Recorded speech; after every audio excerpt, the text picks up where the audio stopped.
As an addictions therapist with the Care and Treatment Centers in New York City, we've moved away from looking at the addictive nature of substances, and we now look at the addictive personality types that people who suffer from addiction share. So we know that people may become addicted to one particular thing. Say they develop alcoholism, they become addicted to alcohol, and then if you take the alcohol away from them, if they enter into a recovery program and they have recovery around their alcoholism, that their personality then will move them into another addiction, a secondary addiction.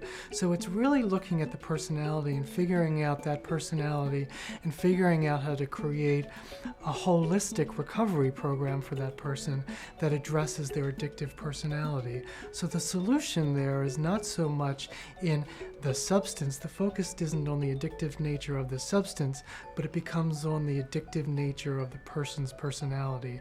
And that's how we create a successful program of recovery. So we know that people are addicted to a hormone that the brain releases called dopamine, and the dopamine is something that makes us feel terrific. It gives us a sense of calm. It makes us feel at ease in the world.